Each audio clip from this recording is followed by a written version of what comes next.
Good afternoon. How are you? My name is Moke Simon. I'm a Middletown Rancheria Homo Indian. I'm a resident of the Middletown Rancheria, and proud to be here today. Today I'm here speaking as the District 1 Supervisor for Lake County, and just bear with me. I'm just getting over the flu. I would like to take the opportunity today to say, please take this flu seriously. It's a tough one this year, and if you have an opportunity, make sure you get the flu shot and follow through on all the regimens that they're asking you to do, because it is something that is hitting our younger community and our elder communities pretty tough. So I just want to take that time to do a little public announcement, because it is a tough flu season this year. Today, I was excited when I was offered the opportunity to come in and talk about Lake County. Today, what I'm going to talk a little bit about is my history and my experience growing up here in Lake County and where I am today. I was born and raised here in Lake County my entire life. I was born at Redbud Hospital, 1972. My mother is Karen Simon, who's sitting in the back of the room. My father is Jose Simon Jr., also known as Big Moke, and I'm Little Moke, as far as the tribe goes. Now that changed over the years for the Middletown Rancheria, for me growing up as a tribal youth with the Middletown Rancheria. And just a little history on my name.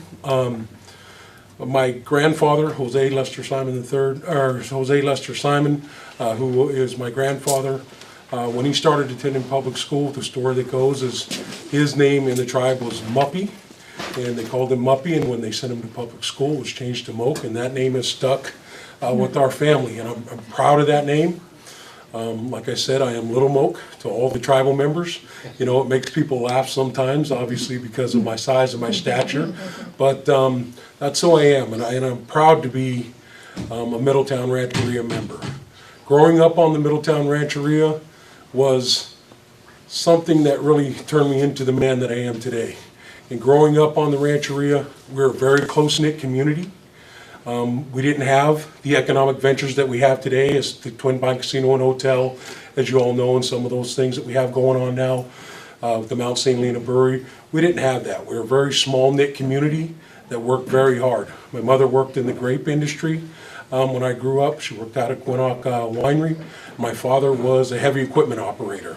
So we worked a lot of hard hours, a lot of things from the Rancheria. We didn't have any economic opportunities on the Rancheria, so we worked off. So they were hard working. And from day one, they instilled that in me, and I greatly appreciate that from them. But on the Rancheria, there were 5 homes. We now have over 35 homes on the Rancheria. We are growing, and we're turning into a larger community, obviously.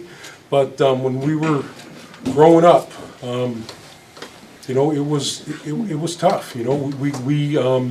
We lived on commods. We had commods. I don't know if you know what commods are, but you got the blocks of cheese, and as government food we would get once a month.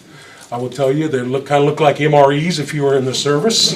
That's exactly what they were, the big cans of grape juice and some of those things. Today I probably wouldn't be very happy drinking some of those things, but boy, as a young man, that's what we knew and that's what we had to live on, and that's what we did. And I guess we were struggling, we were poor, but we didn't know we were poor. So, like I said, it turned me into the man who I am today. And I still love government cheese. I don't care what anybody says. It's the best cheese out there. You can't buy this stuff anywhere else. And we were, lucky enough that you could even make your own milk. You had some water and you mix the powdered milk in there, and you could have it very light milk, or you could have your thick milk, whatever you wanted with your cereal. So, those are some of the humble beginnings. But what I remember in those days is just being able to go from home to home. We all shared everything. It really was that tribal community feeling of taking care of ourselves. And, still today we have that feeling, but it's also, we've branched out and have some other opportunities. So it's a unique opportunity to keep that family bond. We currently have 239 tribal members in our tribe, so it's gotten a lot bigger. We're all across the country, but we still have that family bond where we come together once a month, we break bread together, and we try and see where our visions for our people are going to go in the future, trying to improve not only our community, but the entire surrounding community. And really that's what brings me to where I am today. This community, and when I say this community, I say all of Lake County, because I have family members everywhere. I've had family members that have lived in Lakeport, Upper Lake, Kelseyville, Middletown, Lower Lake, all of my life. So I've been a part of this entire community all the way around. I've seen, this county grow. When I was a young man, we didn't have a stoplight. I seen a stoplight come into Middletown. It used to be a four-way stop there. It was even funny, it took my own father a while to figure out, hey, you got to stop at this stoplight now. You can't just go through, when cars aren't coming. So very unique to see the growth as it has happened. But I've seen that all the way across the county. As you know, the most important thing in a community is the people. And growing up as a young man, I enjoyed going to school. The education program that was Middletown was excellent. I still talk with some of the teachers who are retired now that I was able to be educated by, and I can't tell them how much I appreciate them dealing with me. Because I will tell you, I was a little bit of a wild child, a little bit in school as far as it went. But I enjoyed it, I really did. I enjoyed getting out of the house, going to school, being educated by the folks that I really look up to today, and I'm trying to hopefully help improve their lives and community for the entire Lake County area. I was lucky enough to be pretty good at sports, and I think that came from being outside all the time. As you guys know, we were the generation, we didn't have laptops and all those things. We had sticks and rocks, and we were outside from dusk till dawn. It was, hey, be home before dark, and you usually got in trouble because you didn't make it home before dark. And so the mountains, especially on the south end of the county, been all over those. As a young man, I've hunted, fished, just hiked, and just been out playing in those areas. Some people look at it as a state park, but that was our backyard when we were growing up. And, it helped turn me into a good athlete. Obviously, you're going to be out there throwing rocks and doing other things. I was able to turn that into a pretty good little career for myself, both in high school for baseball, which I think I was better at baseball than I was at football, but I grew into football and ended up loving that game. And was lucky enough to play high school ball for Bill Fultmer at the Middletown High School. I'm a Mustang. You'll hear me say this throughout my career when we talk to me. Very proud of the high school sports and the Pop Warner sports that go on in this area, all sports, because I think it breeds community and opportunity as you grow up for your community to go out and serve. There are plenty of folks that I played school ball with, both football and baseball, that are either fire department, police department, kids that have coached that are working here and supporting our community to make it a better place. And I really, I'm proud of that. And it teaches you a lot of hard work, responsibility, and also community values to understand who you are and what you're doing and how you're representing our community. And it is, it's just unbelievable the way that this entire community, this county comes together. And obviously that was done during the fires and things, and I'll talk more about that in a little while. But I was lucky enough to continue on with my career of football. I went over and played college football in Butte College. I was lucky enough to be an All-American junior college player over there. I ended up going down and playing at a Division II school down in Texas, where I was once again an All-American down there. Had made some great relationships. And then I was lucky enough to go on and be picked up as a free agent with the Indianapolis Colts, which was a dream of mine as a young man. Living on a reservation, you say, I'm going to play in the NFL, I'm going to do this. Most people don't think that's going to happen. Myself, I've gone through my life believing, if I believe it, it's going to happen. And I really try and explain that to all the youth. Believe in yourself. Believe in what you want to do, and it should be able to be done, no matter what the obstacles are. So I was lucky enough to have those opportunities. I was with the Indianapolis Colts. I also got the opportunity to go over and play in the World Football League. I don't know if you know what that is, but it was a program that ran from '94 up until 2001 over in Europe. It was the World Football League. I played for the Barcelona Dragons and the Scottish Claymores. We won the World Championship over in 1996. for the world, for the Scottish Claymores in Murrayfield in Scotland. It was a phenomenal experience. I got to travel the world, and it was very unique. I also played some arena football. You know, I was kind of a bounce around guy, but knew a lot of folks. I played arena football for Danny White, and that was just a great experience. That all kind of, I kind of made a decision for myself and for my tribal community. In 1996, I was asked to come and to be the chairman and join into the tribal government here as we were burgeoning into this new business, our gaming operations here in the county. And so I decided, all right, that's what I'm going to do. I set aside my football stuff, and you know, I got a few calls of, you sure that's what you have? That's what I'm going to do. I'm going to step aside. Now, I didn't step away from football completely. The day I decided to do that, it was time to start coaching football here in Middletown. I started coaching with the Pop Warner program because I wanted to still be involved with it. I love the game. I miss it every day. But, you know, that was a part of life that was time to move on. And so I became the chairman of the Middletown Rancheria in 1996, and I've been the chairman there ever since. As you know, we have the Twin Pecan Casino and Hotel, we have the Mount St. Helena Brewery, we have a good education program, we have a bunch of government programs just like we have in the county here for our small tribe. So I began to build our government, and it was a great opportunity really to bring our tribe together because we were in a growing time at that point. We were in a transition from no business to business and community growing, and it's been just a phenomenal opportunity. And I've been there for, you know, I was chairman for 20 years.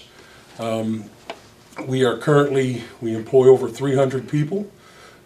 We plan on doing some extra growth and opportunities for ourselves. We give back to the community as much as we can. We support, I can't even name all the organizations that we donate and support to, but we do everything that we can to really intertwine ourselves with our community and our folks that we have. We have over 300 employees. About 40 of those are tribal members, and the rest are community members that come and work for us. And so it's very important that we continue to build our community, not only ours, but our surrounding community, to be stronger and economically sound as we move forward in these next few years. And that is huge. Each day that I stand or I sit at the Board of Supervisors, I carry a heavy weight with myself as far as being the first tribal guy elected. And when I sat back, I have a lobbyist. Her name is Bonnie Chafee. She worked with me for years in tribal government, both at the state and federal levels, and dealing with the federal government. And when I started to run for office, she sent me an interesting article about information on tribal history here in Lake County. That you know, the first time that tribal folks were able to vote here in Lake County, if you don't know, was in 1915. Was the actual time that a tribal person could go and vote. You know, and that it was actually a participant in Lake County's government. You know, where they could, you know, had a voice. And so just about 100 years later, was able to break that ceiling and be the first tribal person elected. So that it's awesome. It's a big responsibility.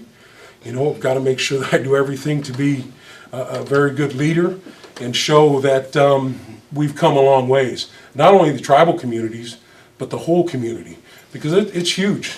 The tribal folks didn't elect me to this office. The community, the people who live in my district, they're the ones who believed in what I was able to do, and I'm going to work hard to keep working on that. So each and every day I get up, those are the things that I think about of trying to be a trailblazer for both Indian country and also the unity that I think this community and this country is moving towards. So that's huge, and I'm proud of that. I think we're on the right track. That's what I'll say. But we got a lot of work to do.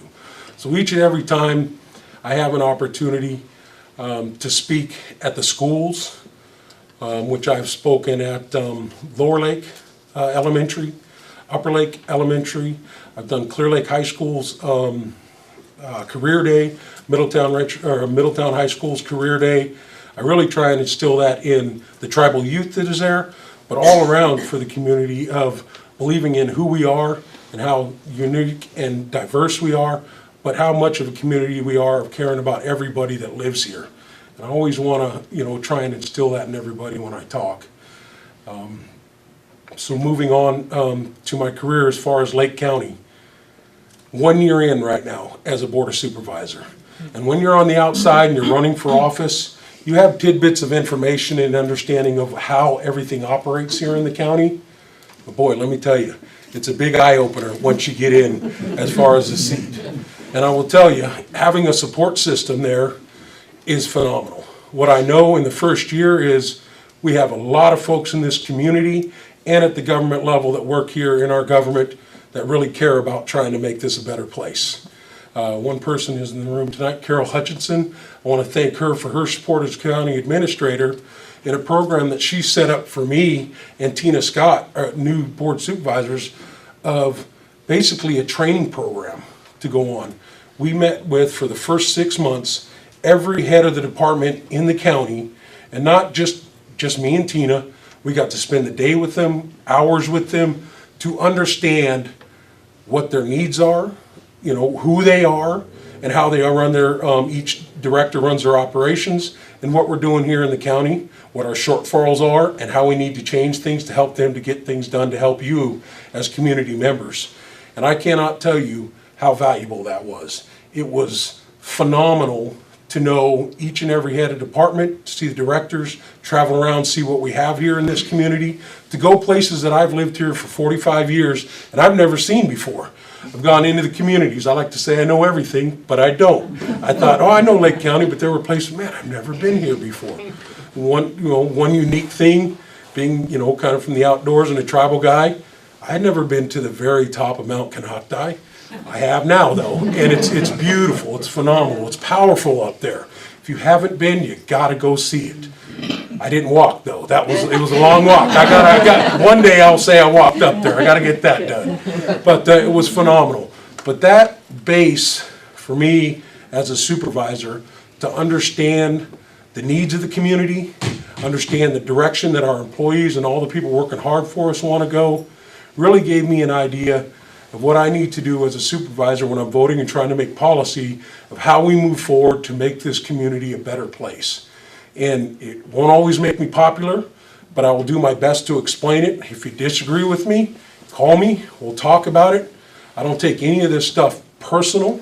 That makes people like, well, you got beat up on an issue. Well, if the issue doesn't go through, then we'll move to another one and let's see if we can get a success. You're not going to win every battle, but you got to look at the long term and trying to win the war. So that's what I always try and do.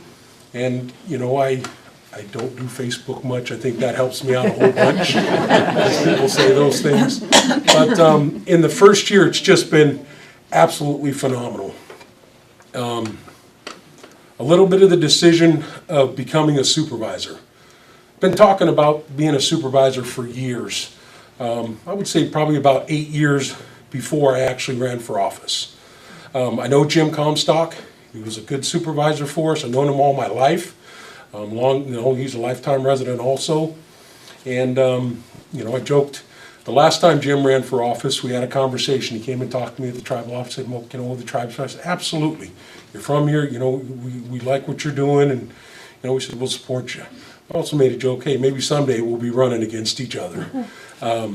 So when Jim decided not to run, it was obviously the timing, there was fire and other things, but we've been thinking about it. And, it wasn't an easy decision because I needed to make sure that my tribal community was behind me because, I wanted to make sure that the people that I've, sacrificed and really worked hard for really were behind it and kind of made the decision, all right, it's time.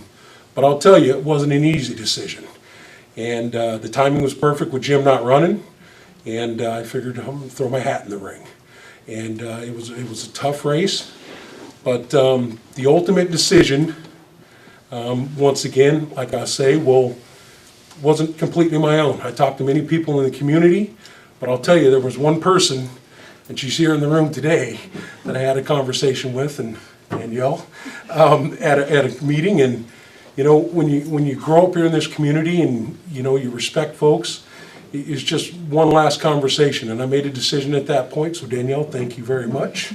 And it was very exciting when I decided to run. So At that point, I was all in, and knowing all the folks that I had touched in my life and the people that I had worked for in our community, well, I had a pretty good chance. But I also knew it was going to be a strong race.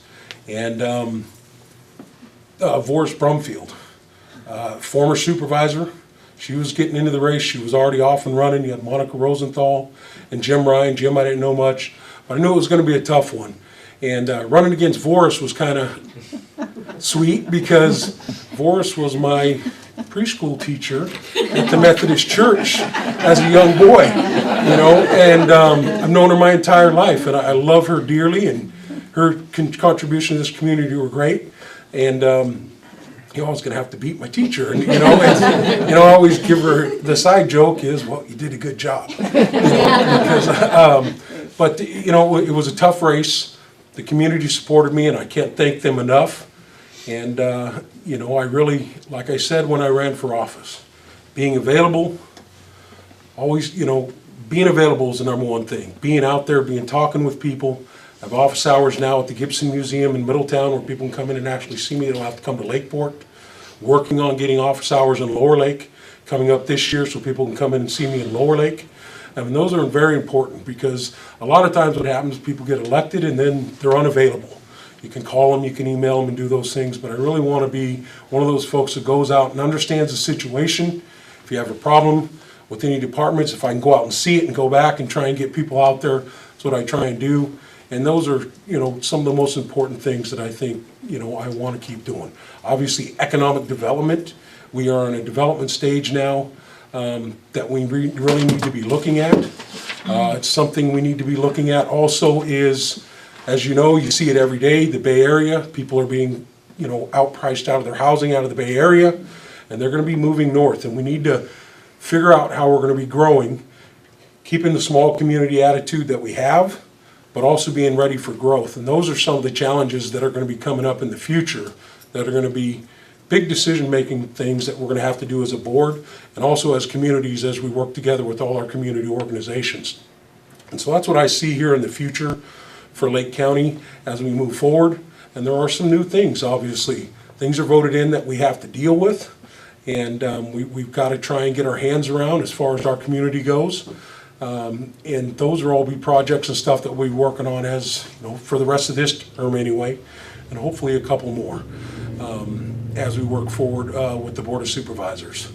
The board has been great to work with. I think there's 5 board members up there that really care about this community. You have a couple that are going to be leaving, or at least one that's going to be leaving here pretty soon, and there will be a little bit of change. So looking at those, to see who's coming in and see where we go as a community and as a Board of Supervisors here to help guide the county as we move forward.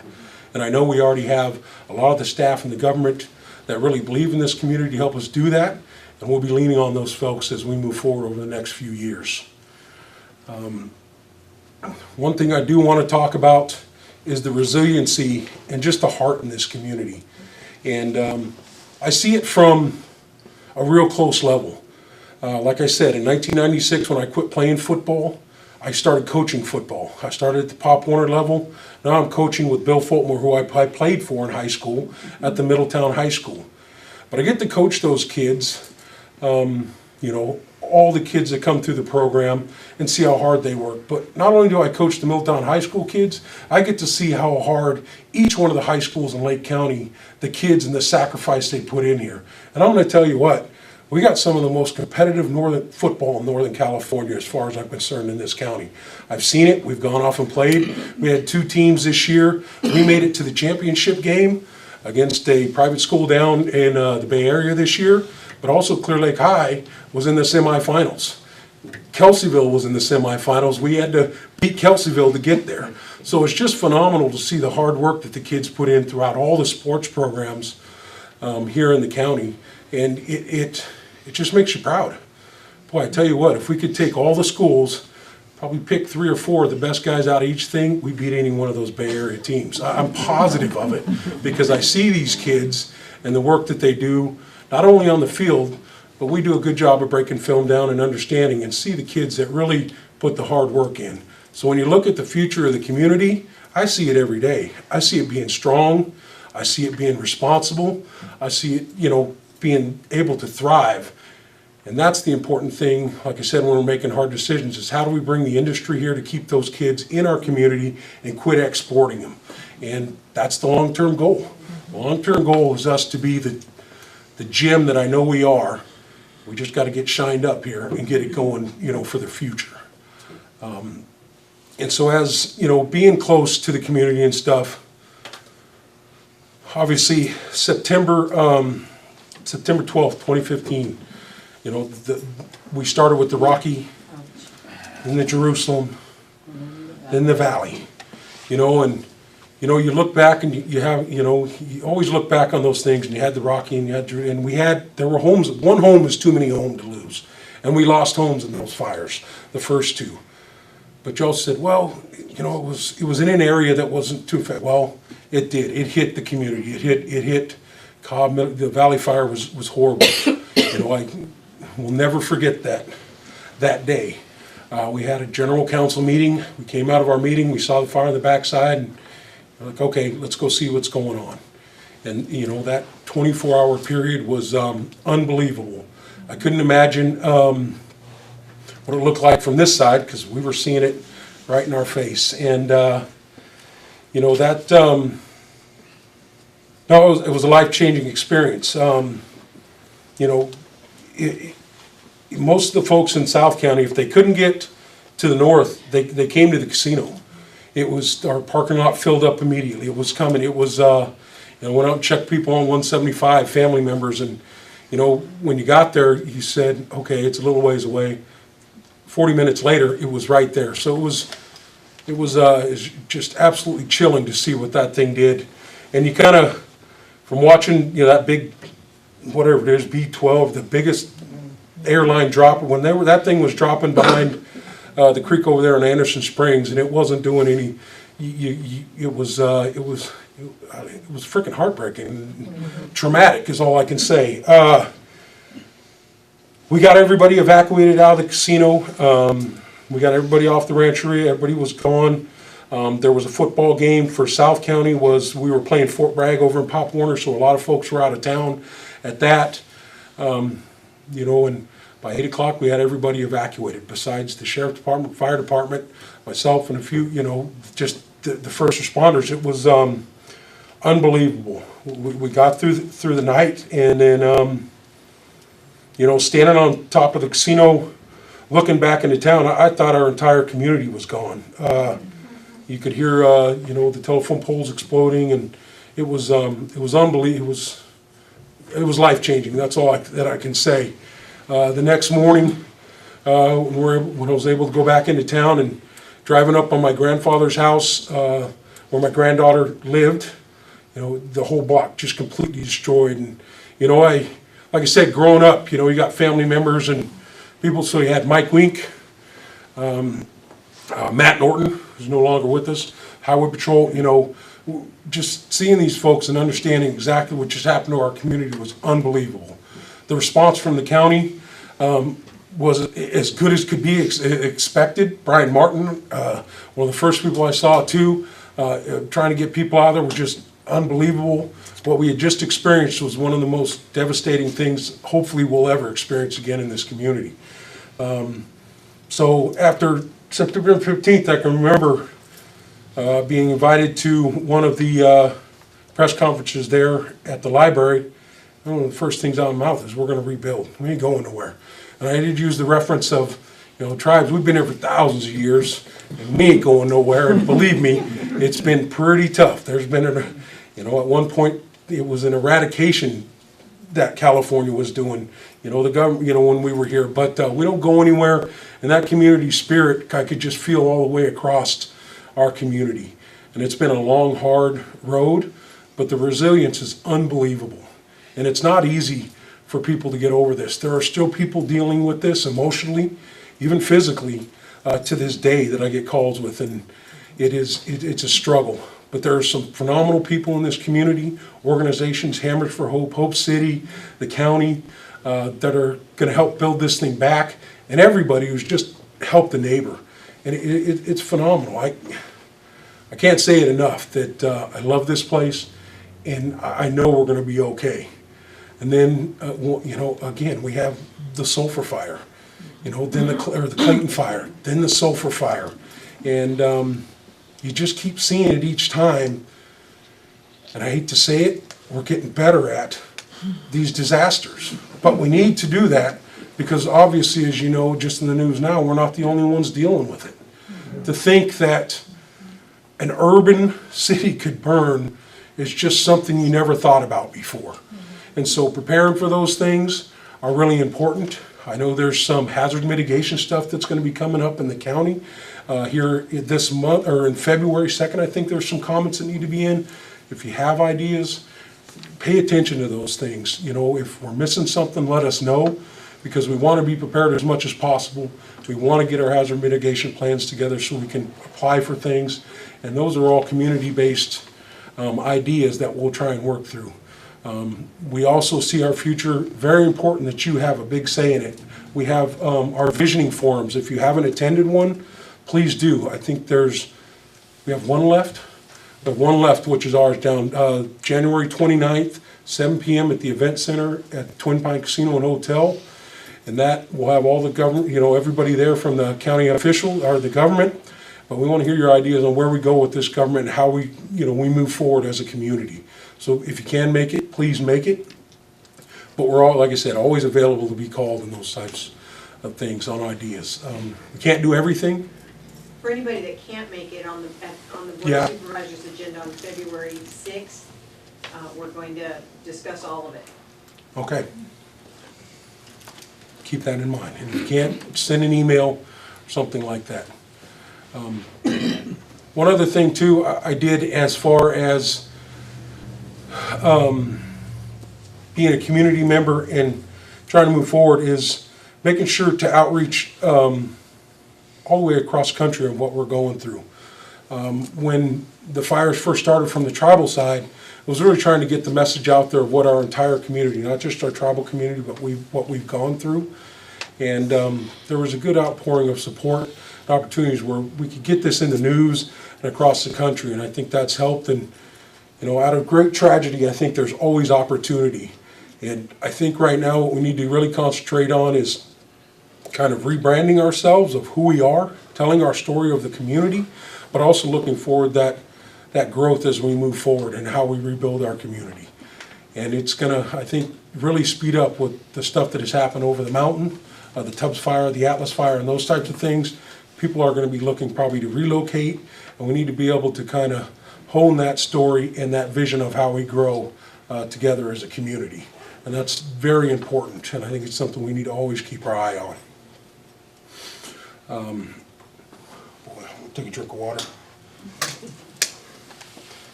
As most I talked this week. I don't think I said anything at the board meeting the other day.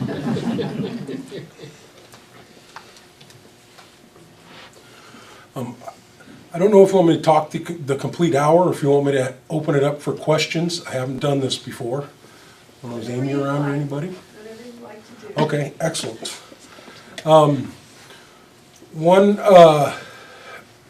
One thing I just want to let you know that I did too. I made myself available. I went through a course this year, and I don't know if you know that we have this here, but it is the Ag Venture for Lake County. And I will tell you, it was absolutely phenomenal. To have my eyes open to everything that's happening here in the ag that we have in this county. I know it's always been strong. My dad told me stories of all the pear fields he worked in down in Milton. It's shrunk, obviously, from where it was in the early, 1900, in the early years. So, but the ag industry here is just so strong, and it has such a history. And I was just happy to be involved with that, to help my decision making when we're making decisions at the board that may affect that industry. And to understand that that was the backbone for Lake County for many years, and how we incorporate that into our vision as we move forward. And some people, I think even when I was running, like, well, you don't know much about ag. Well, you're right. I know we have vineyards, I know we have those things, but I cannot thank the women of ag who put that program on to put me through that and to educate me. I did miss one of the classes, and I'll go back next year. And the reason is obviously we had the fire, and it just the timing wasn't right to get back there. And I just want to say that my eyes were open wide on what that does here for our community. It is a great industry. It's a great backbone for kids to learn. I know that at the pear fields, at the pear sheds over there, they have some of the kids from Kelseyville High School that get to work there. You know, it's a little interesting because that's a lot closer there, but I think it just is one heck of an education process to understand what we have here and to protect that industry as we move forward in our growth. So that was a great thing. And like I said, trying to be available and learn as much about it this county in my first year, it's been a lot to take in, but I've also really enjoyed it to understand who we are as a community, as a people, and that'll help me make my decisions as we move forward to develop this community and this county in the best way that we can. I don't have much more at this point, so I would like to open it up for any questions. Do you have any questions of me or suggestions? Yes. Moke, years ago when I was going to school here, they had the control burns, particularly Kyle Mountain and Bartlett and whatnot. Has there been any thought or movement to go back to the control burns? Because we didn't have these catastrophic fires back in those days. That's a very good question. I know that the conversation has happened. As far as an update, I don't have that. That would be CAL FIRE and, you know, our fire chiefs and stuff, but I know the conversation is happening. Good. And it is something I've mentioned. I can remember as a young man on the rancheria, my grandpa and those guys, they'd tie something to the horse and just let them walk around and it would burn all the leaves off. And it really would. It would get rid of that fuel from burning up every year. So I know that it's something they're looking into, and I know it's conversations are being had. So I will continue that conversation too, and we'll see if we can come up with something. Now, obviously, you know, you kind of battle two different things. We have the best air quality in the state of California, and so those are always things that we're looking at to try and balance everything. But those conversations are being had, and I'll make sure to continue those conversations with the folks that hopefully can help us get it done. You didn't drag any of those branches behind the judge, did you? No, I did not.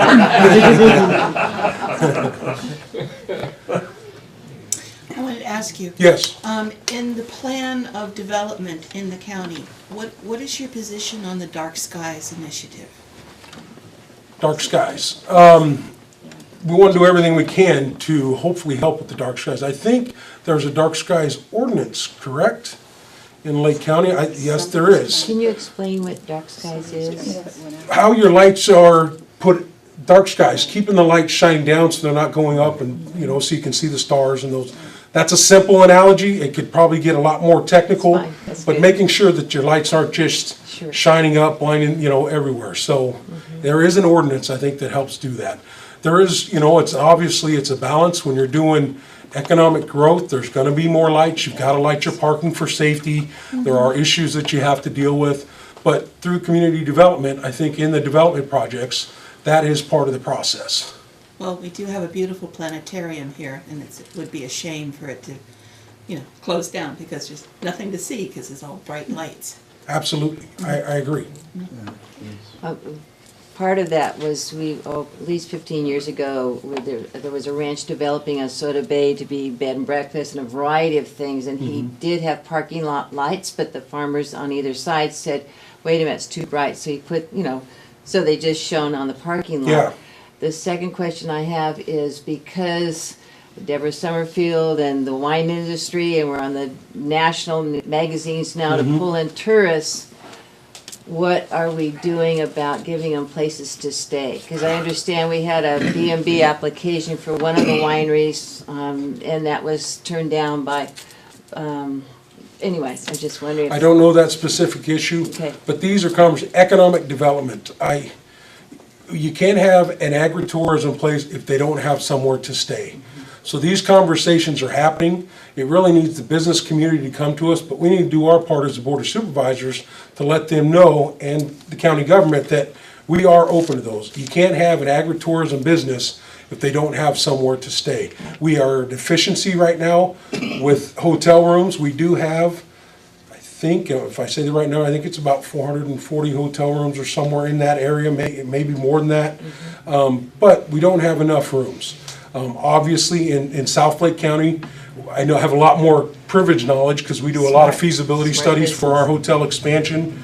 We need probably another 60 to 80 rooms just for ourselves, just to handle our business and our community level that we have. But there's a serious deficiency for hotels here, and we need to work on those. And I think each city, each town, there are some great places that we could do that, but we also need to be open for business when those folks come and talk to us about developing. Airbnb, I think is something new. That'll be something we're trying to get our hands around. And, you know, that also will tie into the TITO, the taxes that we charge for folks. So I know those things are being worked on and looked at, and that'll be coming in the future. So I completely agree that if we're going to be agritourism, which we need to be, because we are on the magazines, we are making a lot of that good wine they're selling as Napa wine, is our grapes. We need to be able to capitalize on that, bring those people here, and have a place for them to stay that we can all be proud of. Because, you know, if you're a family member, you're going to send someone to a good hotel instead, you know, say, well, I'd stay there. You know, you wouldn't send somewhere that you wouldn't stay yourself. Any other questions? Yes. So we have a burgeoning industry potentially, which is the cannabis industry. Yes. And I'm wondering if you could just give a little status report. I know the county, the planning commission, the special programs to try and work through it all.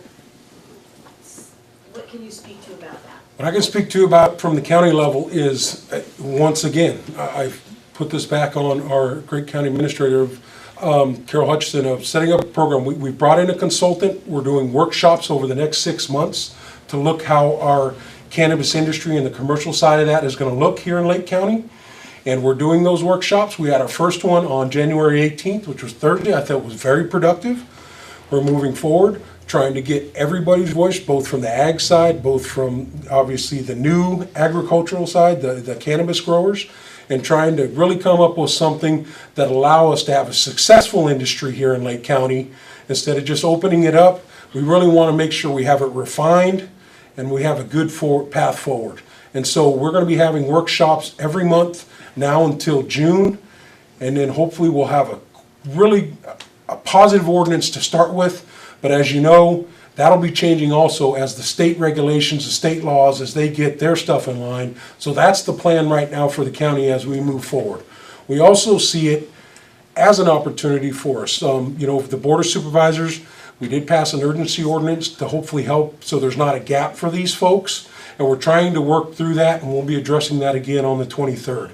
So we see the industry as something that is here, but we've also got to be able to regulate it on all sides, both the business, the commercial side, the cultivation side, but also being able to protect our communities, making sure that we have education for the youth, making sure it's not too close to the schools, and really try and help this industry come in and be successful for us. As we all know, this place is, the reason we have such a strong ag foothold here in this county is because we have the best weather. It's the middle of January, it's 52, you could go golfing today if you wanted to. And it's like that usually most years. So you can grow most products here, and we know already that new crop grows very well here in this county. Because if you haven't seen it, you haven't opened your eyes. Because anywhere you go around here in September, it's around. So trying to understand that and kind of weave through everything, that's what we're working on right now. So next 6 months, if you pay attention to the Board of Supervisors, we have our 6-month workshop set out now till June. And hopefully we'll have that done by next year. And so when it comes into 2019, 2020, we'll have ordinances in place and we'll have an industry that's moving forward. Any other questions? What about from the law enforcement standpoint of intoxication? You know, we have the DUIs, they know Yes. the alcohol levels, and, you know, is that being established or already is? Because already the youth kind of, oh, well, it's legal, so it's okay. What protects us as drivers, for instance, from those driving intoxicated with marijuana? Do they have standards? I do know, I can't speak for anybody. I just know that California Highway Patrol, Sheriff's Department, they are dealing with those issues. They know it's an issue. You've already seen the commercials coming out. You know, it's no longer, you know, not just drinking is DUI now. The commercials are already running. I know they're working on it. I don't think there is there's not a breathalyzer or anything at this point. I know they're working on it. But that is just, you know, a part of the transition. But I know it is being worked on by for sure, the California Highway Patrol is very cognizant of what's going on. They have stuff, you know, they're obviously studying Colorado, Washington, you know, those things. So it's being worked on, but that would really be something for our local CHP and those folks to answer. But it's being worked on for sure. It's definitely a concern. Yeah, Moke, I have two countywide Yes. concerns. I live in the unincorporated area. Number one is the number of decrepit properties and code enforcement violations that just create such a garbagey look to so many areas of our county. I'm concerned about that.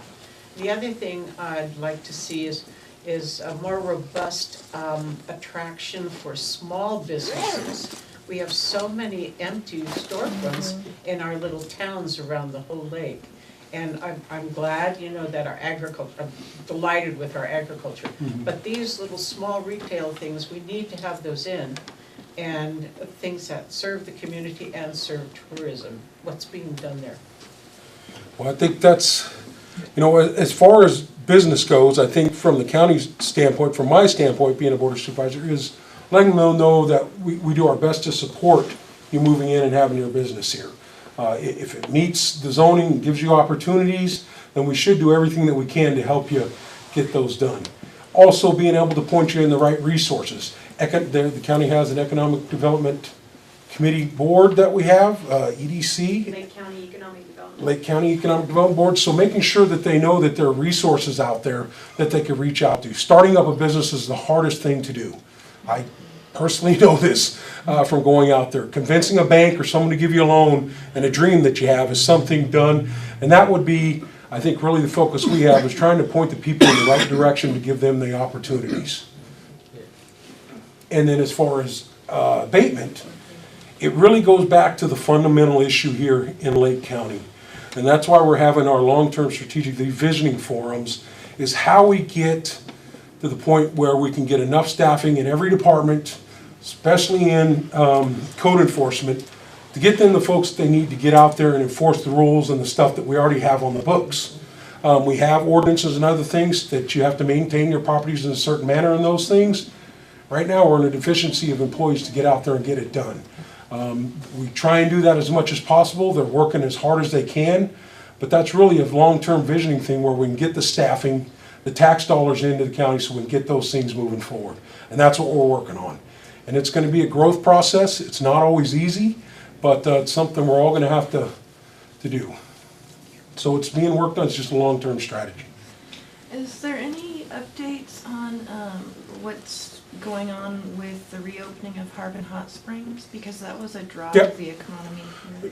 You know, obviously Harbin is in my district. I, from day one, made sure that I was out there trying to help wherever I can. Previous to that, I know that Rob Brown had worked with them to get some permits and stuff done. So they are, at this point, they're having monthly meetings with the Community Development Department. We had a meeting just about a month ago at the board. I put that on the agenda. So we got a letter, and we are moving forward. It is.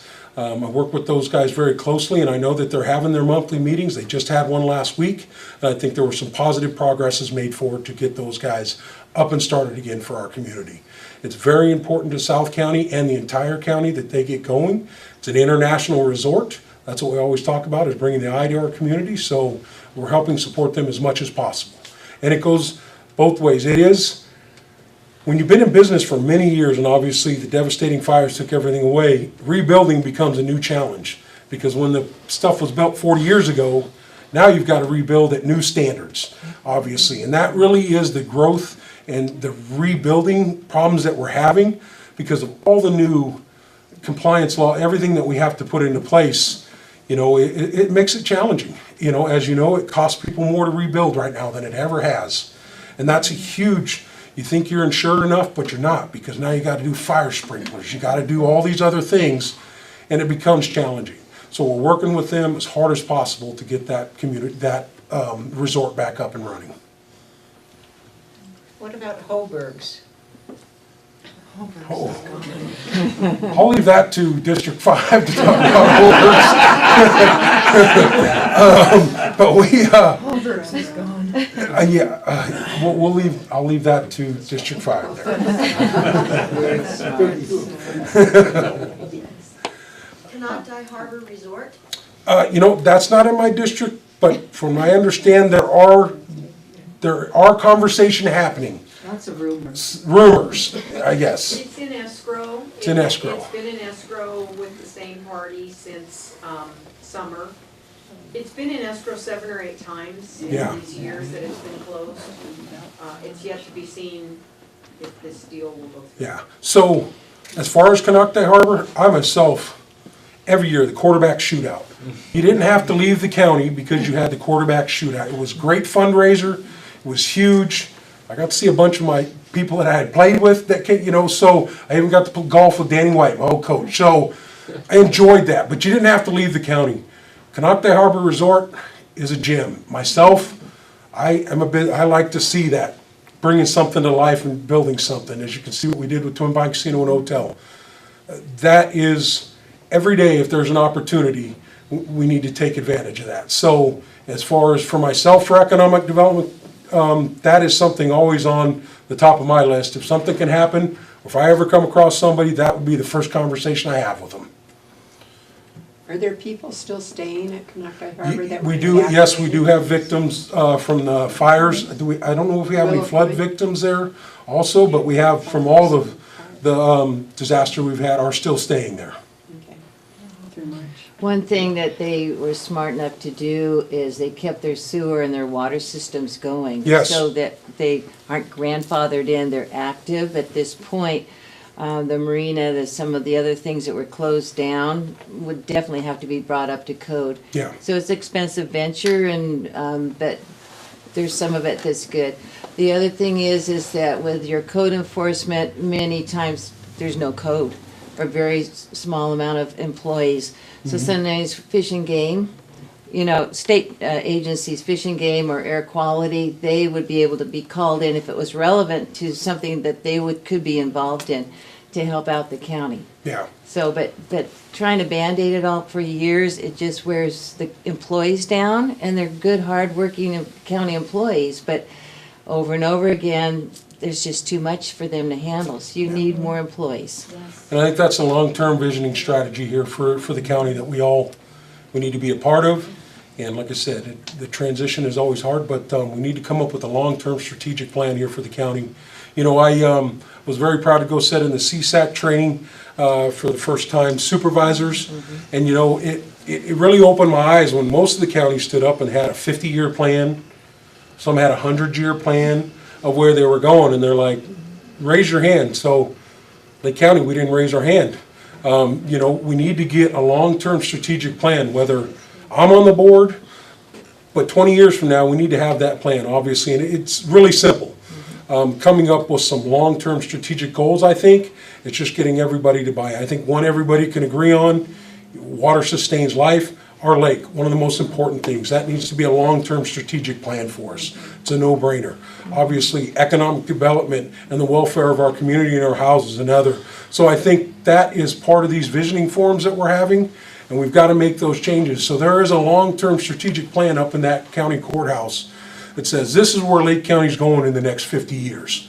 So whether like I said, I'm sitting here or someone else, it's not going to keep swerving all over. We're going to know the path that we're on, and we can bring everything together and help us get there. And I think that's real important. I think that's huge as we move forward as a government and as a people. When I'm the guy retired sitting over there and yelling at the Board of Supervisors, I'll know where they're going, even if I don't think they're doing it right. Did you want to mention anything about the guanaco development out there? There are some, I'm excited. In District 1, there are some huge projects coming in down there that have some real potential to be a game changer. The Lotus Group, the Maha Group, they're talking about a 1,200 room, 1,200 hotel, or 1,200 home, 1,200 room hotel expansion on 16,000 acres at the Guanaco Langtree out there. About, I think, 400, it'll be ag. It'll also be outdoor. There'll be, equestrian, there'll be polo, there'll be outdoor equestrian trails, outdoor amphitheater. There'll be like a farmer's market. They really want to bring the outdoor stuff, the ranching, the ag stuff into that. That's a huge opportunity for us. But that's not the only one. You have the Valley Oaks project that's potential down there for the housing and some commercial stuff right outside of Hidden Valley. I think that's about 300 homes.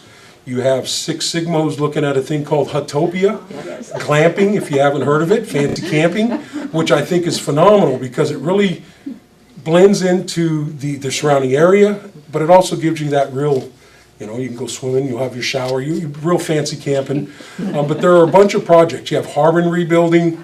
You have some other proposed projects that are happening just outside of town, across from the mansion. I think there's a little project called the Middletown Center is being proposed. We saw something at Math.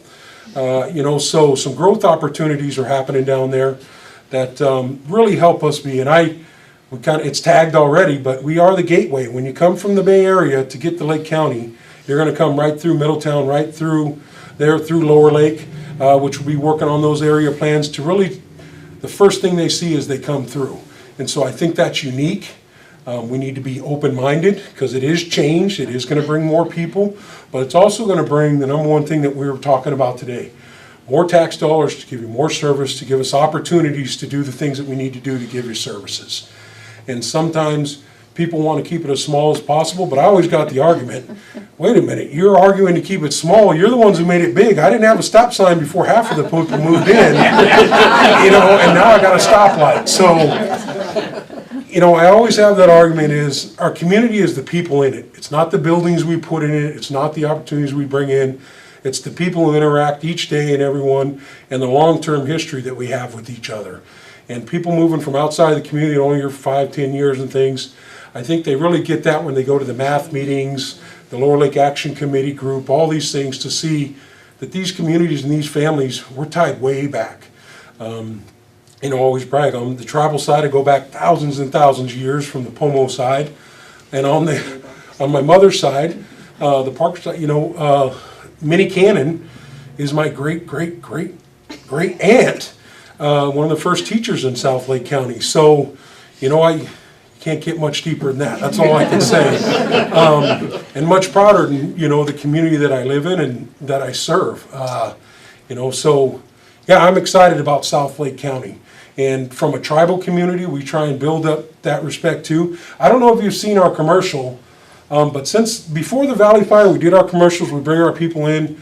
But as soon as the Valley Fire hit, we took it on a responsibility as a tribal community to say, we've got to get Lake County's name out there.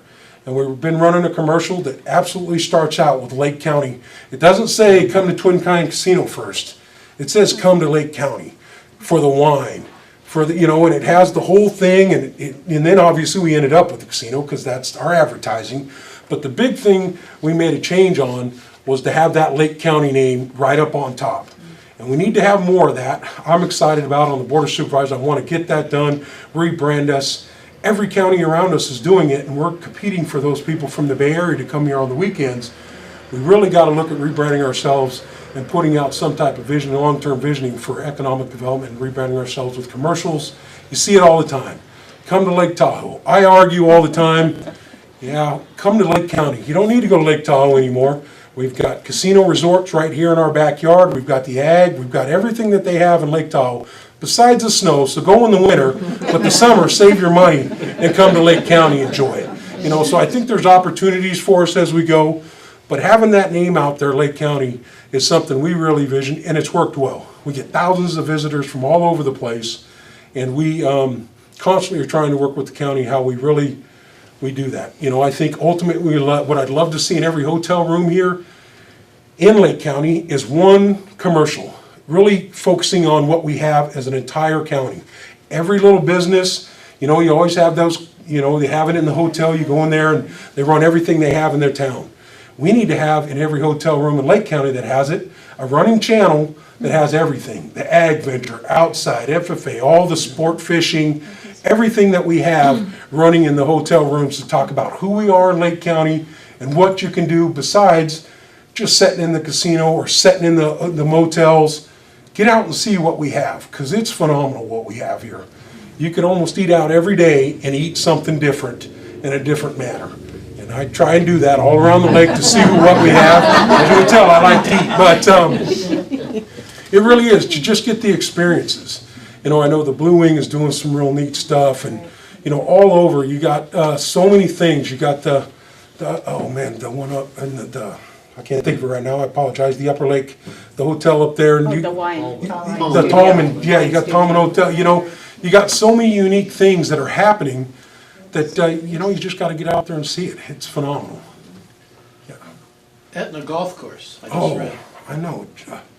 I'm sorry, I'm at Etna Golf. I love it I out mean, there. it's so beautiful, that place has so much potential, I don't know Yeah, why. that's out of Lake County, but Etna just closed, yeah, right, Sunday was the last day, and it was the oldest 9-hole golf course, sorry, I'm a golf guy, so this hurt me, I was like, no, but, yeah, that's out of our county, though.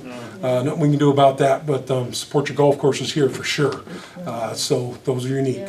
That just goes back to Buckingham, which is so beautiful, to stand at the base of that mountain when you're golfing over there, and because of Canocti not being open, you know, that place needs some support too. So those are all things that, you know, we as residents here, if you go support your local businesses as much as possible and enjoy yourself.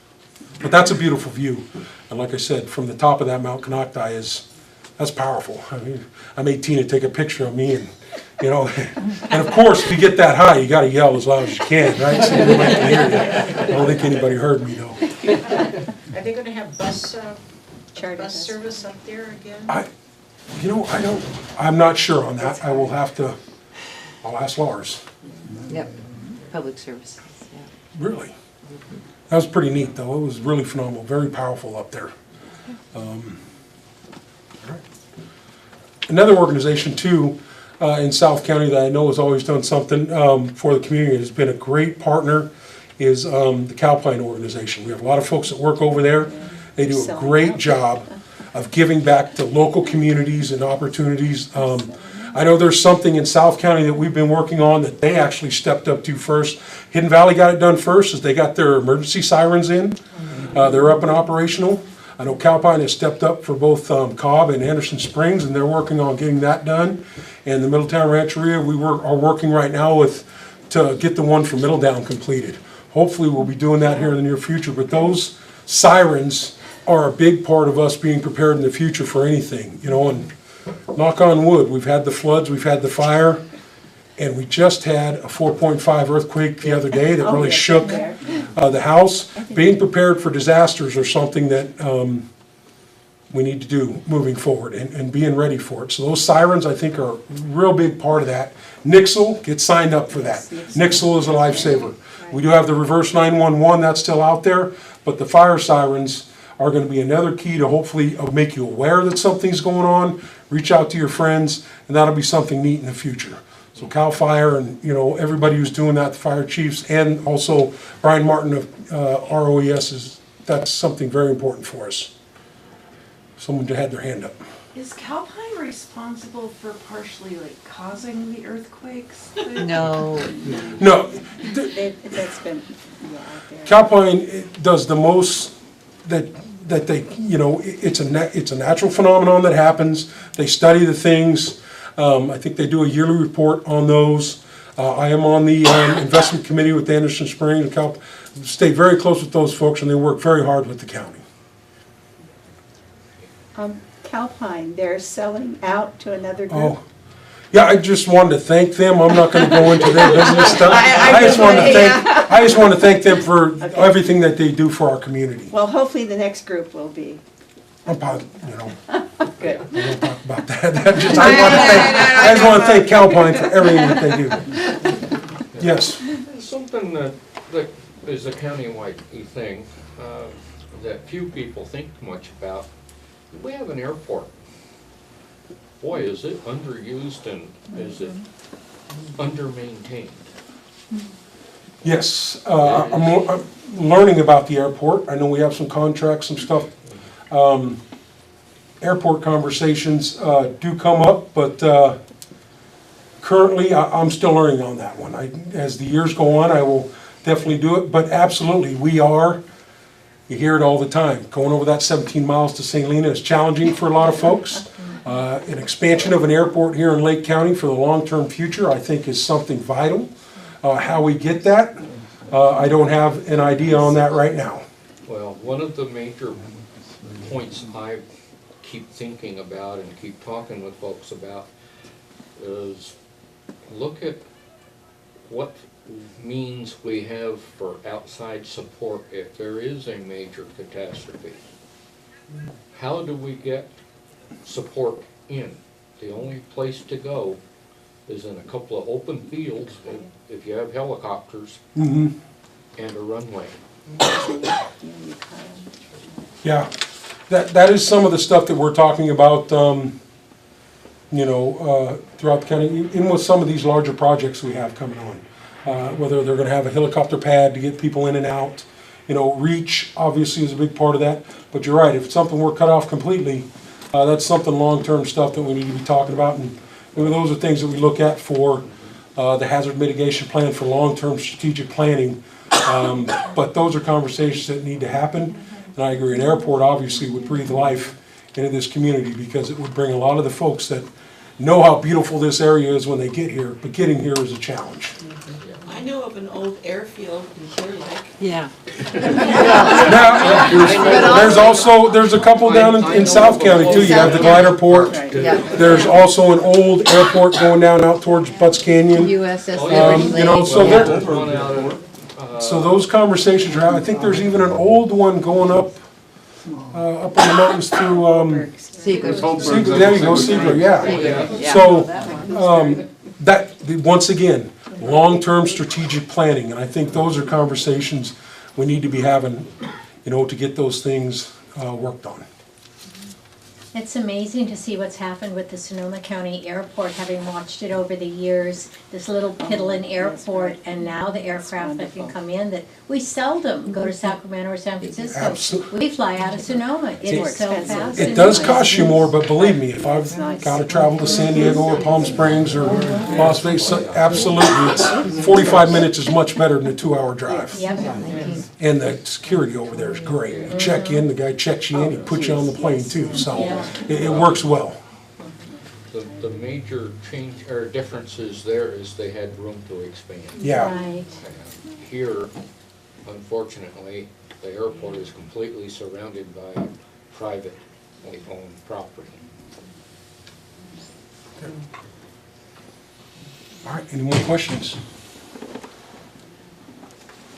I just want to thank you very much. When you said, hey, no Lake County, and I was like, well, you have a program? She said, no, just get up there and talk. And that's what I love doing. I really do, because it helps me interact and understand, who I'm working for and what I'm going at.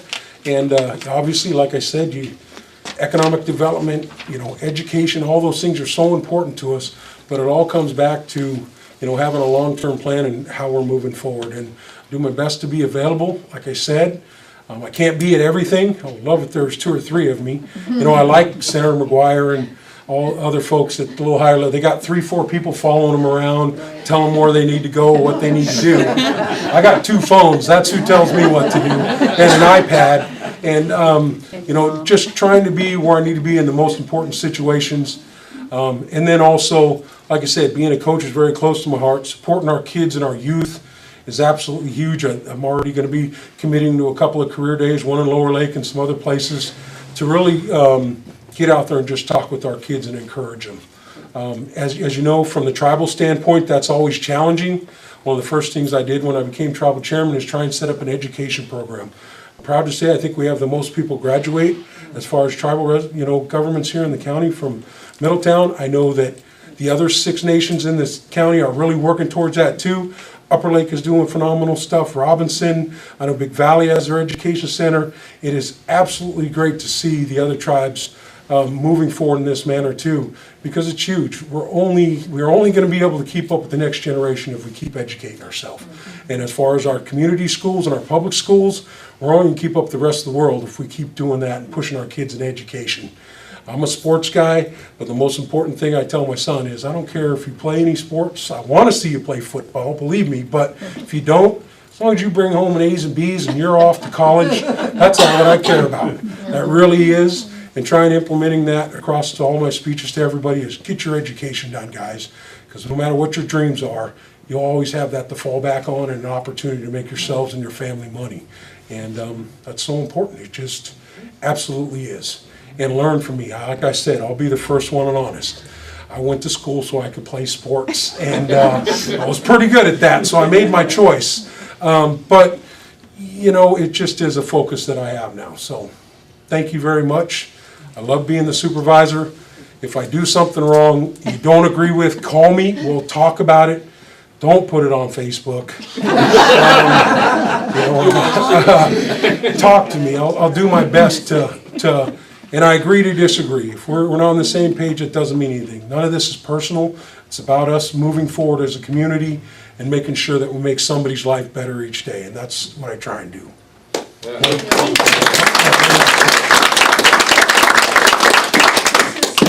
Women's March Day, so I just want to put a thing in here. Moke meets in our office on Fridays in Middletown at the Gibson Museum. He's never once asked me to make him coffee.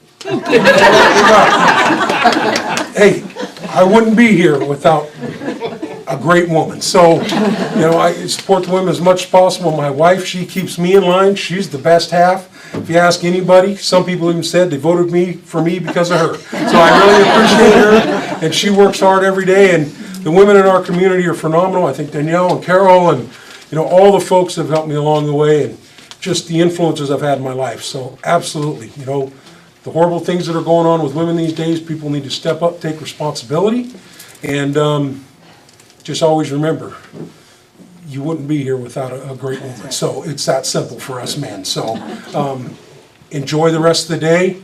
I got a couple more things to do, so thank you very much. I'll be here for a few minutes too. Thank you. Thank you.